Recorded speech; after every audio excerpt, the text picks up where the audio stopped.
I'm a Yankee girl in a cowboy world in Nashville, Tennessee. Trying to get by, gonna survive. Every girl has a dream. Welcome to my world, I'm a Yankee girl. Shortly, I will be speaking with the rock legend himself, Lou Gramm. Now, you probably all know who that is, but just in case you've been living under a rock or you're just a youngin', Lou was the lead singer of the iconic rock band Foreigner. Now, I met Lou about 12 years ago through his brother, Dick.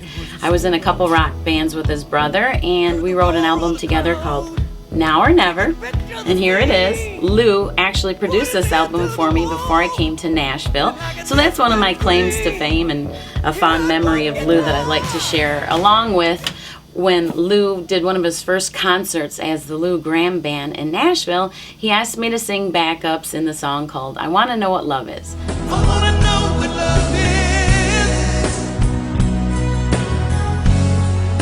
I want you to show me. I wanna feel what love is. So I love to tell people those two stories about him. However, I don't know if they really believe me or not. And all I have is this lousy picture to prove it, which isn't very good proof. So maybe Lou will vouch for me. So stick around. We're going to talk to Lou about his life, his career, his brand new book, and what's next for Lou Gramm. One guitar, just blow him away. Saw stars in his eyes, and the very next day, bought a beat up 6-string in a secondhand store. Didn't know how to play it, but he knew for sure that one guitar felt good in his hands. Didn't take long to understand. Just one guitar slung way down low was a one-way ticket, only one way to go. So he started rocking, ain't never gonna stop. Gotta keep on rocking. Someday gonna make it to the top and be a jukebox hero. Got stars in his eyes. He's a jukebox hero. He took one guitar. It's Lou Gramm, everybody. Hey, how are you? I want to start off by saying thank you so much for doing this, being on Yankee Girl TV. I know you're a busy, busy man. I can find time for you, Michelle, honestly. Well, that's nice. Thank you. I've got so much stuff to ask you and talk to you about. I actually had to write down little cheat sheets. Cheat notes. Yeah. You look fantastic. Thank you. Yeah. So how's everything going? I heard you're doing very well. Everything's health-wise. doing well. Yep, everything's good. God has been good to me, and I'm still touring. I'm doing things on my own terms, and loving life. Well, how did you get in such fantastic shape? I see that you've lost a lot of weight and you look amazing. Well, What are you from doing? my operation and all the steroids, I gained over 150 pounds. You Wow. know, couldn't do much about it. It just happens when you're Steroids. in massive steroids, you know. And it's a real struggle taking it off. I have been working 5 days a week with a trainer. 5 days a week. 5 days Wow. a week. That's a lot of working when out. when I'm home, yeah. And just watching the carbs and making sure that I eat right and get a lot of sleep and just in general take care of myself. You're feeling good, huh? I'm feeling very good. Good for you. Good. That's that's amazing. You look awesome.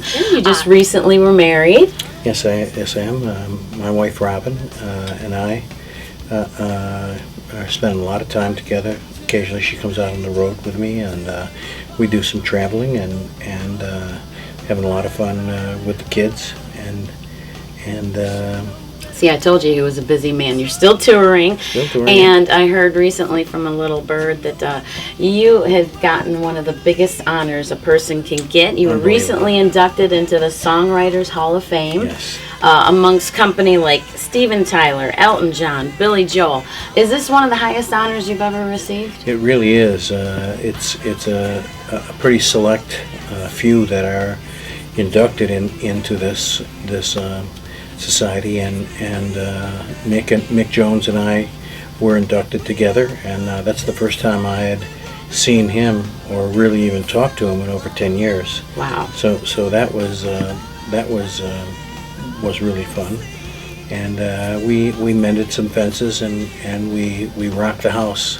So was it awkward at first when you saw him, Mick, or was it kind of like old times? It was a little awkward because the first thing we did was we met at a rehearsal studio to rehearse the band that was going to be backing us up, and we kind of shook hands and gave each other a hug and asked how families were and all that stuff, and then we got down to playing. But as we took a break and then we started talking, then we went out for a bite to eat after, and we talked a little more, and pretty soon the defenses came down. We were just it was like old times. It was better than old times. It was really great. I bet that's great to hear, all the fans out there that, want the band to rekindle. But we'll talk about that a little later. So that's... You want paradise, but someday you'll pay the price. And I know I've seen it before. It happens all the time. You close in the door, you leave the world behind. You go, heaven and earth collide tonight. We'll be all alone in a different night. I don't care what the world can't see. It's just between you and me. You and me. Now, I must be living in a hole in Nashville or something, because I did not know that Lou recently wrote a book called Jukebox Hero, My 5 Decades in Rock and Roll. And when did the book come out, Lou? It came out May 1st. How did you come up with the idea? What made you decide to, hey, I want to write a book? You know what? I've been thinking about it for years. I had lunch with Scott Petoniak, who was a Sports writer. sports writer Yeah, okay. for the DNC for quite a while, and he's done his own books on sports characters. Johnny Antonelli, the coach at Syracuse University basketball team. He's done a slew of sports books, and he called me and asked me to meet him for lunch, and so I agreed, and he asked me if I had ever thought about writing a book. Oh, wow. And I told him that I had thought about it briefly, but never really put it into motion. He says because he says you have and have had a life that is made for a book. The ups and Yeah. downs of what you've been through, your humble beginnings and such, and that really intrigued me. So. Once a week, right here where we are, we would get together at about noon, and he would just ask me questions, not in a timeline or anything. Some of them would be from last week, some of them would be from when I was 4 years old. I would give him very honest, off the cuff answers, and we did that for over a year. Wow. We met once a week right here. And it got to the point where he finally said, he says, I think I've got it. I got enough. Yep. Oh, wow. Are you happy with the final product? I'm very happy with Oh, good. it. He did a Well, great job. He and I are very good friends. I want to make sure y'all run out and get Lou's book. Now, Lou Gramm, Jukebox Hero, My 5 Decades in Rock and Roll. Heck, that's 50 years. If I did the math right? Yes, it That's is. a long time. And I'm not a speed reader, but I did try and start to get through it. And there was one thing... I laughed out loud when you told the story of your high school sweetheart, how would she jump on the back of the car, the rock and roll band, the Rolling Stones? Yeah, it She was... fell off. Yep. I actually laughed out loud at that. It Yeah, she was a huge Brian Jones fan. Well, he said she was trying to chase him, and she jumped on the back of the car, and they took off, and she fell right on her keister. She fell, but they stopped the car, and Brian came out and helped her up and gave her a kiss. So it did end up working after all. So remember, if you see Lou Gramm's car, just jump on it and fall off, and maybe he'll get out and save you. All right. And then I actually marked this because, people think that, I know there's a lot of great things that come with being a rock and roll legend and being a rock star and living the rock star life. But there's also a part they don't know. And on page 3, I know it's only page 3, but it says, I must have heard those words 1,000 times. I think you were talking, about your dad and your family, and how, be careful. It's a good thing to do part-time, but maybe not full-time. And he said, and they would haunt me later when often lonely, empty life of a rock star got the better of me. So tell me, first of all, what the best part of being a rock star is, and then I want to talk about the lonely times. I mean, for me, the best part is the music, writing and recording the music, and hearing it on the radio, and knowing that you've done a good job, that the songs are interesting, and the recording is good. That part's great, and also performing is wonderful too, in front of a big audience that the adulation, when they know the songs and they're singing along with you as you're singing them. That's great, but I think for me the part that's tough is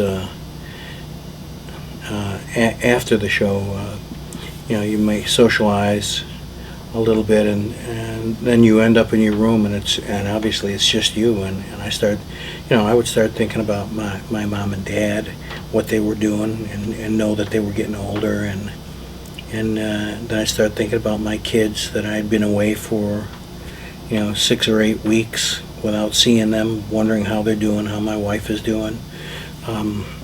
It's things that when I thought about being in a rock band, I didn't think I'd be out and away so long. I thought about the fun things and the shows and the TV appearances and all that stuff, but I didn't think about the part where you're touring for months and months before you even come home for a day or two.